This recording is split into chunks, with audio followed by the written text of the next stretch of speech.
Welcome back to the deep dive. We're here, as always, to take the source materials you give us, your notes, your research, and just pull out the absolute core insights. Think of it as your shortcut to being really well informed on a topic.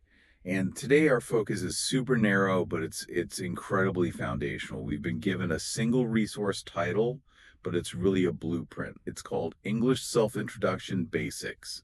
And the promise is to teach you how to talk about yourself in English. Right, and that title is so much more than just a label. It's basically a masterclass in how to design learning. Mhm. Everything we need to analyze is kind of baked right into those few words. We're not just looking at what's being taught, but the Yeah, whole architecture behind it. exactly. And the metadata we have tells us the audience is beginners. The promise is easy introductions. So our mission today for this deep dive is to really deconstruct that strategy. Why this skill? Why call it basics? And why use a podcast to deliver it? We're looking at a really tightly optimized system here. If we can unpack it, we'll see the trade-offs they're making. What kind of trade-offs? Well, things like communicative efficiency versus, say, linguistic breadth. What are they leaving out on purpose? Okay, let's start there. Let's unpack the main objective first, the skill itself. Learn how to talk about yourself in English. I mean, why is that the absolute first step? Why not, vocabulary for things in your house or common verbs? Why the self? It's a great question. It's partly functional, but it's also deeply psychological. Okay. We sometimes call this the gatekeeper skill. The gatekeeper skill. Yeah.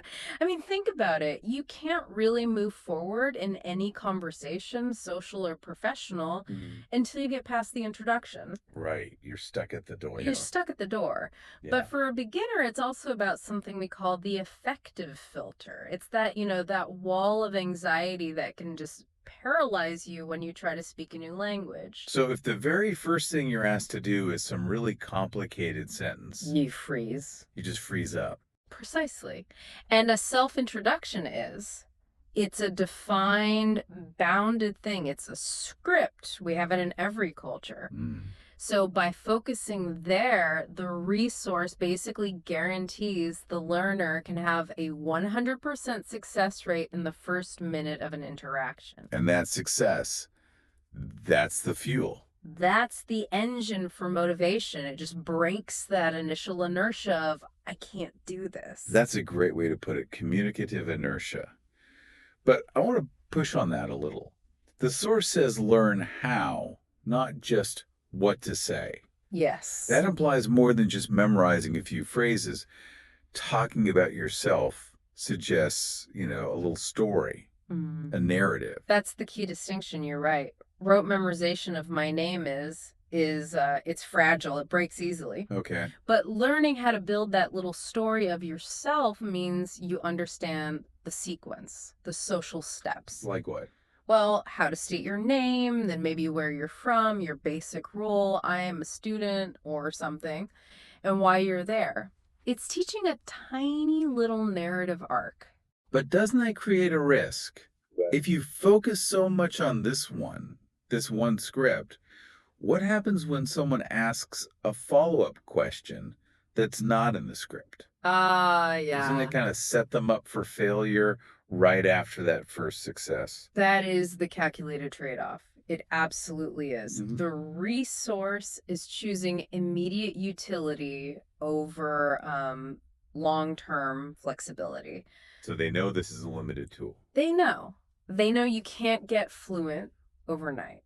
But what you can get is communicative efficiency. They are deliberately sacrificing depth for reliability. You have to build the floor first. You have to build the floor first. The idea is you build enough confidence with that first solid structure that you're willing to try the next less defined one. Okay, that makes sense. So if we've defined what the learner needs to say, let's talk about who this learner is. The source gives us these huge clues, basics and easy introductions. Right, and this is where we get into the Pedagogical constraints, the promises you make to the learner. When you say basics, you're making a promise. You're making a promise of brutal simplicity. And it's not just about, using fewer words. It's about minimizing the cognitive load. Walk me through that. What does minimal cognitive load actually look like here? It means you are maximizing simple declarative sentences. Subject, verb, object. I am a doctor. I live in London. Exactly. I am X. I work at Y. I like Z. You're ruthlessly sticking to the present tense. You're connecting ideas with simple words like and. So the learner doesn't have to juggle a bunch of grammar rules. Not at all. No tricky tenses, no complex modal verbs, nothing. So just by seeing the word easy, Uh-huh. we can guess what they're deliberately leaving out.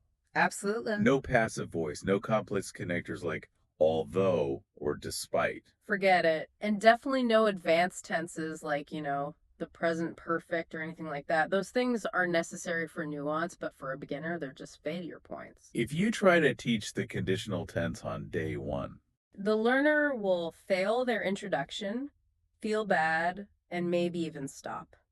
The basics approach is a filter. It's a very selective filter to ensure every single sentence they need can be built with maybe the 50 most common verbs and the simplest syntax possible. So easy doesn't just mean less stuff. It means stuff that's strategically chosen for the biggest impact. Within the narrowest possible framework. The minimal viable product for self-narrative. Exactly. And that clarity is so important for the learner. When you know you only have to master these 5 or 6 little phrases and structures, the goal feels achievable. And the motivation stays high. You go from 0 successful communication acts to several very, very quickly. It's a huge psychological boost. Okay, so that foundation is rock solid. Let's pivot now to the how, the delivery method. The source is very clear. This is an English podcast. Why audio? Why is a podcast specifically a better way to teach this particular skill? Because a self-introduction is, at its heart, a spoken exchange. It's interactive. It's not a written form. You don't write it down. You almost never write it down, right? So the main skills you need are listening, comprehension, and accurate production, speaking. Okay. A podcast hits that directly. It immediately removes the crutch of, reading the text, which is what you so often get in a classroom or a book. Right. If I only learned my introduction by reading it, I might know the words, but I have no idea how they're supposed to actually sound. You have no idea. You miss all the vital stuff that isn't words. The prosody, the stress, the intonation, the rhythm of the language. In English, where you put the stress on a word can change everything. It can completely change the tone and even the meaning. An audio format trains your ear for that. It's crucial to make the introduction sound natural, not, Robotic. not robotic, exactly. And I suppose the podcast format is just perfect for repetition. You can listen to it anywhere. It's portable practice. And you can do something called shadowing. Shadowing. Yeah, where you repeat what the speaker is saying just milliseconds after them. It's maybe the most effective way to really internalize pronunciation and fluency. And you can do it in private. You can do it in private. You can rewind and repeat a phrase 50 times without the social pressure of being in a classroom with other people watching you. That's a huge advantage over a textbook, obviously, but maybe even over a video where you can get distracted by what's on the screen. Right. The podcast forces you to just focus on the sound. It creates this closed feedback loop that's all about the spoken word. And I guess it also trains you for the response. How so? Well, you need to be ready for someone to ask you a question back. The podcast is training your listening skills at the same time. If you can understand the host's pace, you're better prepared to understand when a real person asks, So where are you from? That's a great point. It's training receptive fluency simultaneously. Yes. So if we pull the camera back and look at the whole thing, this resource is just a perfectly calibrated tool for a beginner. It really is. It finds that one high stakes moment, the introduction. It strips down the complexity to guarantee success, basics, and easy. And it delivers it in the format that's best for spoken practice, the podcast. It's a model of targeted instructional design. Efficiency is the number one goal. It's trying to turn this overwhelming task of learning English into a manageable task of mastering the next 60 seconds of a conversation. Hmm. It's all about giving the learner the maximum possible return on their effort in those very first stages. And what's really fascinating to me is that the whole strategy feels more psychological than linguistic. Oh, absolutely. The language choices, the simple sentences, the present tense, it's all in service of building confidence. That's it, exactly. Yeah. This whole thing is really a testament to the power of structured, low-stress success. It ensures that the learner's very first interaction is a positive one, a win. Which encourages them to keep going. Yeah. It encourages them to move past those basics and start tackling the harder, but, also more rewarding parts of the language. So if we have to boil it all down, the main takeaway from this deep dive is, well, it's clear. This resource is an expertly designed solution to the problem of just starting. The inertia problem we talked about. The inertia problem. It identifies that one critical need mastering the basic self-introduction, and it aligns everything, the method, the complexity, to make sure a beginner gets an immediate, measurable win. That strategic focus is just so powerful. They didn't try to teach you how to build a skyscraper. They just poured the foundation slab, but they did it perfectly. Oh. So what does this analysis mean for you listening right now? Based on how effective this whole basics for beginners model is, we should probably think about how it applies to our own learning. Think about your life right now. Where in your professional world or your personal knowledge base? Maybe a new tech skill you're trying to learn, a complex theory. A leadership framework, anything. Right.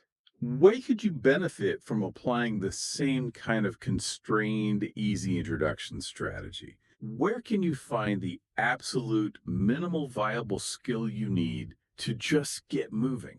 And then focus ruthlessly on making that one thing rock solid before you even think about the adjunct stuff. Think about designing your own learning curve for a guaranteed win in that critical first minute. That is definitely something to mull over.